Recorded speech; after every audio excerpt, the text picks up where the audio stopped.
जय हिंद दोस्तों, कैसे हैं आप लोग। आशा करता हूं आप सभी अच्छे होंगे।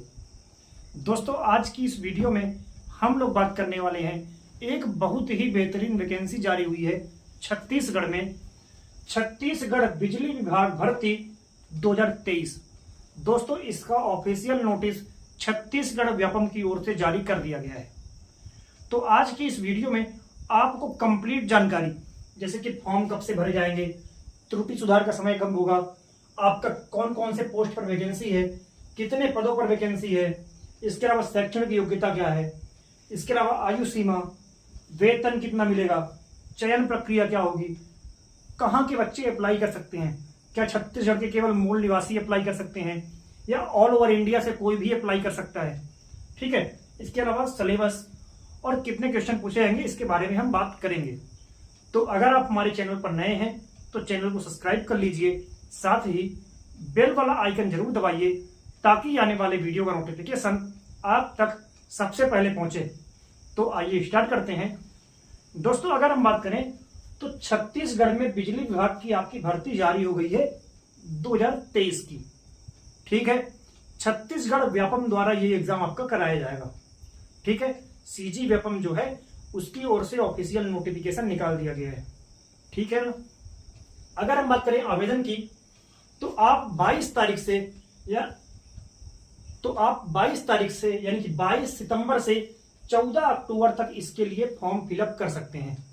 ठीक है, 22 सितंबर से 14 अक्टूबर के बीच में आप फॉर्म भर सकते हैं।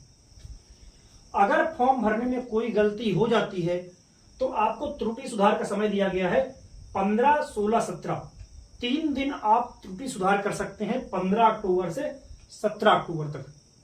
ठीक है, अगर कोई गलती होती है तो आप यहां सुधार सकते हैं। अब बात करते हैं हम कौन कौन से पोस्ट पर वैकेंसी है, उसमें कितने पद हैं और उसके लिए शैक्षणिक योग्यता क्या है। तो देखिए, तो पहली पोस्ट है आपकी इलेक्ट्रिकल में असिस्टेंट इंजीनियर की पोस्ट है। ठीक है, इलेक्ट्रिकल में असिस्टेंट इंजीनियर, इसके 52 पद हैं। तो इसके लिए अगर आपने बीई किया है, बीटेक किया है या फिर बीएससी इंजीनियरिंग की है, किसमें से, इलेक्ट्रिकल में या फिर इलेक्ट्रिकल एंड इलेक्ट्रॉनिक्स में या फिर इलेक्ट्रिकल एंड इंस्ट्रूमेंटेशन में, तो आप इसके लिए आवेदन कर सकते हैं, अन्यथा आप इसके लिए आवेदन नहीं कर सकते। ठीक है, अब बात करें जो सेकेंड पोस्ट है आपकी। देखिए, असिस्टेंट इंजीनियर की केवल एक पोस्ट है जिसमें है इलेक्ट्रिकल के। ठीक है, 52 पद हैं, बाकी सारे पोस्ट आपके जूनियर इंजीनियर के हैं। ठीक है, तो पहली पोस्ट है आपकी इलेक्ट्रिकल में जूनियर इंजीनियर की पोस्ट। सबसे ज्यादा जो वैकेंसी है वो इसी में है, 346 पद है। ठीक है, आपका इलेक्ट्रिकल में जूनियर इंजीनियर की पोस्ट है, 346 पद हैं। अब आपके पास डिप्लोमा होना चाहिए, किसमें, डिप्लोमा आपके पास होना चाहिए इलेक्ट्रिकल में या फिर इलेक्ट्रिकल एंड इलेक्ट्रॉनिक्स में या फिर इलेक्ट्रिकल एंड इंस्ट्रूमेंटेशन में, तो आप इसके लिए फॉर्म फिलअप कर सकते हैं।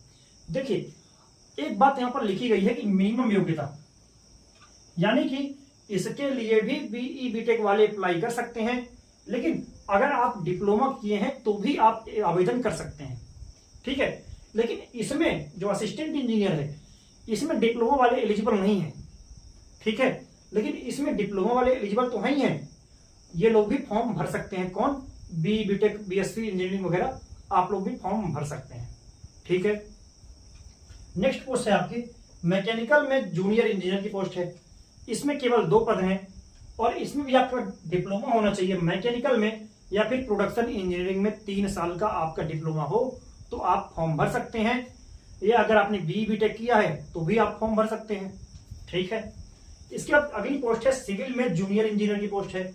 24 पोस्ट है, डिप्लोमा होना चाहिए सिविल इंजीनियरिंग में, या तो आपने बीई बीटेक किया हो सिविल इंजीनियरिंग में तो आप इसके लिए फॉर्म भर सकते हैं, अन्यथा आप फॉर्म नहीं भर सकते।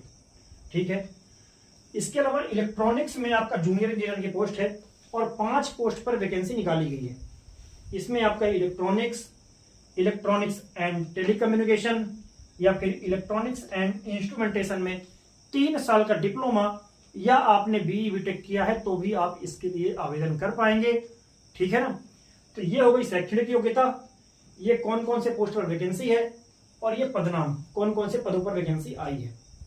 ठीक है, अब हम बात करते हैं आपकी आयु सीमा के बारे में कि किस एज के बच्चे इसमें अप्लाई कर सकते हैं। तो छत्तीसगढ़ में अगर आप 18 साल से 40 साल के बीच में हैं तो आप इसके लिए आवेदन कर सकते हैं। और अगर आप ST SC OBC कैटेगरी से हैं तो आपको 5 साल की छूट मिल जाती है अपर एज में। तो आपकी मैक्सिमम जो उम्र होती है 45 होती है, यानी कि 18 साल से 40 साल के बच्चे UR और EWS के हैं तो अप्लाई कर दें। और अगर आप ST SC OBC के हैं तो 18 साल से 45 साल तक आप फॉर्म भर सकते हैं। और आपकी जो एज काउंट होगी वो होगी 1 जनवरी 2023 को। अगर आप इस एज के बीच में हैं तो आप फॉर्म भर सकते हैं, अन्यथा आप फॉर्म नहीं भर सकते। ठीक है, हम बात करते हैं वेतन की।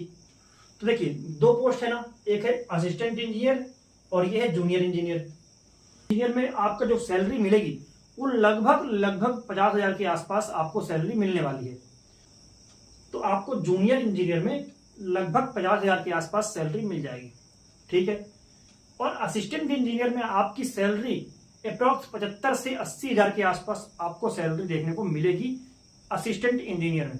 ठीक है, हम बात करते हैं चयन प्रक्रिया की कि किस किस प्रोसेस से होकर आपका यहाँ पर चयन किया जाएगा। तो पहले आपका यहाँ पर होगा एग्जाम, फिर होगा आपका डॉक्यूमेंट वेरिफिकेशन और फिर आपको यहाँ पर ज्वाइनिंग दे दी जाएगी। ठीक है, इसका मेडिकल वगैरह उतना खास बहुत ज्यादा टफ होता नहीं है, इसको सब क्लियर कर सकते हैं। तो आपका एग्जाम, डॉक्यूमेंट वेरिफिकेशन और आपकी ज्वाइनिंग हो जाएगी। ठीक है ना। हम बात करते हैं कि निवास कि किस में किस में छत्तीसगढ़ का निवासी चाहिए कि आप ऑल इंडिया से अप्लाई कर सकते हैं। तो देखिए आपको पता है कि ये जूनियर इंजीनियर की पोस्ट है और ये है असिस्टेंट इंजीनियर की पोस्ट। तो असिस्टेंट इंजीनियर में भारत का कोई भी निवासी, ठीक है, भारत का कोई भी निवासी यानी कि ऑल ओवर इंडिया से कोई भी बच्चा इसके लिए आवेदन कर सकता है। ठीक है, और अगर आप जूनियर इंजीनियर के लिए अप्लाई करते हैं तो केवल छत्तीसगढ़ के निवासी ही इसके लिए आवेदन कर सकते हैं। ठीक है, बाहर के बच्चे इसके लिए एलिजिबल नहीं रहेंगे। ठीक है, हम बात करते हैं सिलेबस के। तो आपके 100 क्वेश्चन आएंगे, 20 क्वेश्चन रहेगा आपका जनरल नॉलेज का, मैथ का, रीजनिंग का, ये तीनों मिला के 20 क्वेश्चन आएंगे। ठीक है, और 80 नंबर का आपका रिलेवेंट ट्रेड, यानी जैसे मान लीजिए कि आप डिप्लोमा किए हैं सिविल में तो सिविल के क्वेश्चन आएंगे इसमें 80 नंबर के। जैसे मैकेनिकल के किए हैं तो मैकेनिकल के क्वेश्चन आएंगे। ठीक है, इलेक्ट्रॉनिक्स में, ठीक है, इलेक्ट्रॉनिक्स एंड टेली कम्युनिकेशन के। तो इस प्रकार के आपके क्वेश्चन आपके ट्रेड से, जिस सब्जेक्ट से आपने इंजीनियरिंग की है उसके आपके क्वेश्चन आएंगे। ठीक है, 80 मार्क्स के, और 20 मार्क्स का आपका रहेगा जीके, मैथ और रीजनिंग। ठीक है, तो आशा करता हूं कि ये कंप्लीट जानकारी आपको समझ में आई होगी, चाहे आवेदन की हो, चाहे त्रुटि सुधार, कौन कौन से पोस्ट वैकेंसी है, टोटल कितने पद हैं। जो टोटल पद है ना आपके, वो है आपके 429 पद। ठीक है, 429 पदों पर वैकेंसी है कंप्लीट। ठीक है, 52 पद, 346, 2, 24 और 5। ठीक है, आपने शैक्षणिक योग्यता देख ली होगी, आयु सीमा क्या क्या है, इसके अलावा वेतन किसको कितना मिलेगा, जूनियर इंजीनियर को 50,000, असिस्टेंट इंजीनियर को 75 से 80,000 के आसपास, आपकी चयन प्रक्रिया, निवास, किसमें निवास चाहिए, किसमें निवास नहीं चाहिए, किसमें निवास चाहिए और किसमें निवास नहीं चाहिए, इसके अलावा सिलेबस। ठीक है, तो आशा करता हूं कि वीडियो पसंद आया होगा। अगर आपको वीडियो पसंद आता है तो वीडियो को लाइक करें, शेयर करें और चैनल को सब्सक्राइब करें। साथ ही बेल वाला आइकन जरूर दबाइए ताकि आने वाले वीडियो का नोटिफिकेशन आप तक सबसे पहले पहुंचे। धन्यवाद।